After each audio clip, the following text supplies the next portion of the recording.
Match week 23 in the Canadian Premier League is in the books, and after Wednesday, each club in the CPL will be down to their final 5 matches in the 2024 campaign. A 2-2 draw on the TonyBet Match of the week. It will be a talking point amongst many others on this episode of Match Night. Adam Jenkins, Gareth Wheeler, and John Conway here with you. In the middle. This is just bizarre world. I was thinking of sitting there to make it a little bit easier for you, but then I just have to keep doing this, and figured this is the host chair, and I'll take it while I can. Good core workout, pivoting today. Over the course of the next 60 minutes, we will, of course, talk Canadian Premier League, discuss some less than favorable thoughts on the officiating in the Canadian Premier League from a variety of sources, and pick our 11s for Canada at the 2026 World Cup. Oh, Canada, oh, baby. Best and worst, a full 60 minutes for you. But, gentlemen, let us begin with a look back on the scores this week. Two draws and 2 3-0 victories. It all got underway at York Lions Stadium on Friday. United and Valor splitting the points a goal apiece. The Halifax Wanderers yesterday throttled Forge, who barely had any offensive output whatsoever, not a single shot on target. Pacific won the Salish Sea Derby also by 3-0, vaulting them back into the race for the 5th and final playoff position. And the match we just watched, Cavalry and Atletico Ottawa splitting the points at Atco Field, which means it's a missed opportunity for Cavalry, and Ottawa. Will discuss just how big of a missed opportunity it was shortly. Because Forge lost to Halifax, that gave Atletico Ottawa a chance to go within 1. It gave Cavalry an opportunity to move within 4 points after losing to the Hammers last week. And my goodness, that race for 5th, 26 and 26. The BC clubs, Valor and Halifax, deadlocked at 23.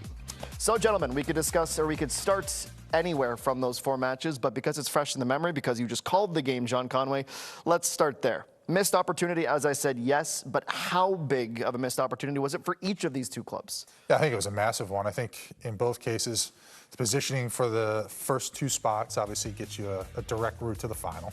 I think that's what everybody's really fighting for now, because they missed this opportunity to get closer, both teams. So I think Forge size some relief. And these 2 teams have some work to do to find out where they want to position themselves as we get to the playoffs. Forge is a big winner from this today. And anyone that's a fan of this man right here, Ali Musi, who was outstanding, was the best player on the field. I kind of feel like this game represents everything we've seen this season. Cavalry solid at home, but just not quite good enough to get it over the line. It's their 7th draw at home. And just wide open at times, goals like this scored. It's just, Cavalry should be better than this, but they can't put away teams, and they just seem to concede these weird goals that it's just not quite good enough. And Ottawa now, I mean, they're undefeated in their last 5, but they're playing a style where they just sit back and dig in, and guess what? This is the way that they're going to play from here on out. They're the best away side in the Canadian Premier League. They picked up 20 points on their travel. That's 7 or 8 better than anyone else in the CPL, in a very difficult league to travel. So another home draw for Cavalry, okay. A draw here for, I know, Tabla needs to get that on target. But I don't think a draw is necessarily a bad result for Ottawa. They're still in the mix. They're still just 3 points back at Forge. It seems a lot bigger of a gap than it actually is. It's 3 points. It is 3 points, but I think you got to look at the fact that I think Forge is going to recover from this loss over the weekend and bounce back. And I think what happens now is they got to go to York on Friday night, Ottawa. That is a massive, massive game now. It's a team that has delivered them some significant defeats in recent time. But I feel like this team, the way they play, John, is like they're built to go away from home. The great, fantastic home support, but the way they set up actually plays to their favor. Sitting back, block of 5, block of 4, playing really, really deep. They're not out there in the front foot. They're not out there to play. They're out there to counterattack. Yeah, in the first half, you saw that. After they scored the goal, it was basically Cavalry possession in the offensive half the whole time. You know, I think the other issue I had was that Ottawa had trouble just breaking down the midfield of Cavalry. They couldn't play through. They opted to then go longer as they ended the first half into the second half into into Ruben Del Campo, and Tabla was able to run off that. I think that posed a much better way of attacking because they just had trouble kind of bouncing balls through the midfield to get out because, again, they're set up in a way that pins them back, and they want to play defensive and go on a counterattack. Now, again, kudos. They get a draw away from home. Going away from home and getting points is always tough. They're able to do it. But I think really they had a chance going ahead 2 times in this game to kind of get through this and get to the point where they're 1 point off the lead for the Shield. If only they had a player that could help break down a back line. Ollie Bassett's Ollie Bassett went from being one of the best players in the Canadian Premier League to a bit part player who's playing out of position for Atletico Ottawa. Explain to me how that happens. It's weird. I mean, I don't like this 5-4-1. I don't think you played at tablet strength. I think he needs to be a second striker. You do have players in wide areas that can push forward. To me, they're playing way too defensive for the personnel that they have. Well, and a couple they're still in second. Then they're still in second. They also have the Golden Boot leader. Ruben Del Campo's up to 11 now, and he set a Atletico Ottawa club record today for the most goals across all competitions. It's 13 for him now, and still those 5 matches remaining. John, something from this game, from the Cavalry perspective, obviously we saw Tobias Warshevsky back in. We saw Ali Musi continuing to do Ali Musi things. Dan Klump gets a goal, but on the flip side, an area that we've seen them be so good at defensively is set pieces. They were leaky against Valor. They mentioned it's something they needed to clean up. And that first one's really going to frustrate them. Manny Aparicio, 5'8", asterisk. It's his 6th out of 18 goals with his forehead, but it's one the Cavalry just can't concede. Certainly not that early. No, they can't concede that. And obviously, this is something that teams have picked up on because Ottawa takes this out of Valor's playbook from a few weeks ago. And I think that's really important to look at. I think guys around the league are watching and seeing what's effective, and they're getting into those near post spaces and exposing teams. And free runs. And free runs. And in this case, Manny Aparicio does a really good job of popping into a good space in a near post. The ball's served perfectly, and he nods it home. And again, like Cavalry needs to be better on set pieces going forward. That's a major flaw right now for them. Yep. At the same time, Atletico Ottawa is very good at set pieces. A lot of set piece goals. They have 2 good corner kick takers. They put all kinds of pressure on the goalkeeper and the defenders to make decisions. You have to win that first ball. Have to, but what they did really well, and which I love, is that they start their runs hiding out in the back post, out of the view of everybody, and they come across and pop into windows that you can't, as a defender, especially in a zone, you can't see where they're coming from because you're watching the ball and they're coming from behind you. And I think it's really good set piece setup for that to happen, and they took advantage of it there. It could be a recipe for success come playoff time, honestly. Like playing safe and being good at set pieces. Maybe Cavalry's not the team that's the best example because other than Musi and Warshevsky, they're struggling to find reliable attacking players in that team. There's nothing coming down that left-hand side, and I mean nothing.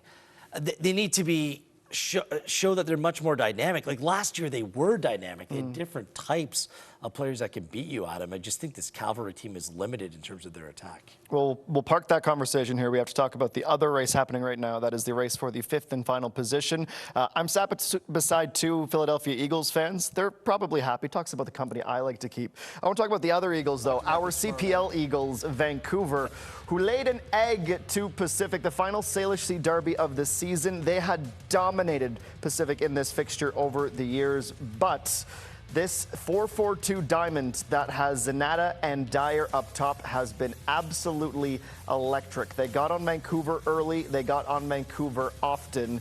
It is the Eagles who are starting to fall from grace a little bit while the Tridents ascend. I said the day I heard about the loan transfer swap, Saloof to Vancouver, Dyer to Pacific, it was good for both teams, but my goodness, for Pacific, it makes them dangerous again. He's a boxer, Dyer. He absolutely loves to get his nose, his head, his feet into the tough areas. He's not afraid to fight, and it feels like, especially if they get Josh Hurd back healthy, Gareth Wheeler, this is a much closer version of a complete Pacific team than they were just a few weeks ago. Good to see Zanata join the 2024 season. Yeah, 3 goals in his last 2 games. I mean, didn't score a goal before that. That was a big problem for Pacific. They've scored 3 goals in back-to-back games. Before that, in the CPL, they'd scored 4 and 10. Yeah. This is an attacking explosion. I think it's good. I think consider who they were playing as well. This Vancouver team is a mess right now. 4 games ago, they won with 10 men. It was a 2-1 victory over Valor. Just felt like, oh, that's their ticket. That's it. There was a gap between them and everyone else. They haven't scored a goal since in 3 games. Paris G's not playing. Like, whatever's gone on in Vancouver, how can this team with so much attacking talent not have a goal in their last 3 games? I mean, the wheels have come off in Vancouver, and I think really, you ship Dyer off, and Dyer comes back and punishes you. Yep. Just don't get that one. And He's it's a crazy. better. I would have blown a kiss right to the Vancouver bench And if I was Dyer. obviously he was fired up for this game, but I mean, really tells you, like, okay, Pacific's starting to get the wheels going again. Maybe they're in the hunt. This is a really interesting table, obviously. You got the top 4 and the bottom 4. I mean, and everybody's fighting for something here, and it's great. I mean, these last 5 games are going to be monumental for every team, and I think it's going to lead to so much action. And then, today we got some action in spurts and some fireworks to start the halves, but we got 2-3-0ers, and like, this is a big weekend, and like, you're seeing really teams going, oh man, our season's on the line now. Yeah, and it's the perception is based on what we saw last. Because heading into the weekend, we wouldn't have been necessarily pro-Pacific or pro-Halifax heading into these games. Now you're looking at Vancouver, they're just like a sitting duck there. Well, that's the beauty of playoffs, right? All you got to do is get in. Yeah. Yep. Like, get yourselves in and be hot for those last stretch of games. Get your form revved up, be in a good position, know what your team's about, know who needs to be playing where, and run it. Well, speaking of that race, one last thing on Pacific. I know for a fact if they do get that 5th spot, I would not want to play them as an opposing team, especially if they get that defensive side of their game locked down again. But the Halifax Wanderers want to make sure that it is not going to be a cakewalk for Pacific, and that's one of the many reasons why this will be such a big game on Wednesday. Pacific and Halifax have had that extra game in hand for a few weeks now. They'll finally use it up. It's going to be a busy week for both Patrice Geiser and James Merriman's group. But yesterday, my goodness, the Halifax Wanderers get everyone rolling. Sean Rea has his first. Massimo Ferrin was dynamite. They're bringing a new signing, Nassim Mekidesh. He solidified them when they had to do so much rotation through injury and suspension. I mean, this is how tight things are right now. It feels like, and I watched match night last night, and it felt as though you guys were writing the eulogy for the Wanderers season already. Are they back, Gareth? They are risen from the dead. It's not October yet. It's not Halloween. Like, honestly, no Nimick, no Lockeray heading into a game against Forge. Or Gagnon-Lapierre. Forge, 4 shots, none on target in this game, and completely outplayed. Character win at home at a time they needed it the most. Honestly, this was a significant response. Now they're within touching distance. A game in hand, 3 points back. And you look at the quality players. Mekidesh coming in. We'll talk about him in a moment. Top signing, Sean Rea. Top signing, players back from international duty. Patrice Geiser hasn't lost faith, even when people like me did. I give him a lot of credit for the response. Yeah, I think the only thing I challenge Halifax is that they put in such a good performance and beat a top Forge team 3-0 handily at home. You have to back it up. Yep. You have to back up performances. And the challenge is, can they back it up on Wednesday night to take advantage of the game at hand? And again, Sean Rea, what a touch. What a good move for the goal. Like, kudos there, fella, to get your first one, and that's a quality goal. Yeah, great setup from Ferrin, too. The other thing about that team that was so odd, Fratzo broke his nose. They didn't have a natural right back. Clement Baya dropped back to play right back. Mekidesh helped shore things up. It was a shock because of the rotation and the scoreline, and as you rightfully mentioned, no shots on target for Forge allowed. They have been Jekyll and Hyde away from home, and I think that is the biggest thing holding them back in their race for the CPL Shield. Is just their inability to take that incredible home form and replicate it away. Speaking of home form, York United, they have been excellent at York Lions Stadium as well. The final match in match week 23 was also the one that kicked it all off. They were in action against Valor. John Conway, we talk about missed opportunities here. We know how scrappy Valor are playing as they battle to get into the playoffs for the very first time, but for York United, especially going up a 0-0 early. Shola Jimo, his first professional start. Clip of him saying, I told my friends at school that I was going to start and score. He did. But from there, John, they let Valor back into the game. Valor probably should have won this game through Diogo Resurrecao at the end, and York are probably left wondering what a missed opportunity for us as well. Big time missed opportunity from York at home. I think once they score that goal, and kudos to Jimo for his first goal. The young kid, got to be so proud to get his goal. But, for me, it's just you have an opportunity, you get the lead, and you're at home, and you need to finish the job. But Valor, stingy, hanging around, just keeping in the mix, and with some home games, maybe they're pushing for that 5th spot. This is going to come down to the last day. They're my bet. They've been playing the best football at anyone. Remember, they traveled to York on a short week. They played Monday night. Monday, Friday, this is a team that's in really good form right now, and I think they have a slight edge over their opposition despite other teams having a game more. And a big week in the CPL, too, for the fact that it was finally the CPL roster freeze. The international window had closed, or the transfer window had closed earlier, but the freeze, well, if the freeze is frozen, the rosters are frozen now. These are the last-minute additions made by the clubs. I want each of you to pick one player here that stands out. Mekidesh to Halifax, Benitez Klanaridis to Forge, Kibato from Vancouver to York, Cavalry, we just saw Jay Herdman debut, and Austin Ricci to Vancouver, Gareth. Well, I like the Herdman story. Forge certainly needed number 9, so one of two. If either one of them can work out, that will make that team better. But it's Nassim Mekadech. I like when he was in the Canadian Premier League, playing for Valor, went off to Sporting Kansas City in MLS Pro, went overseas to try to play. Now he's back.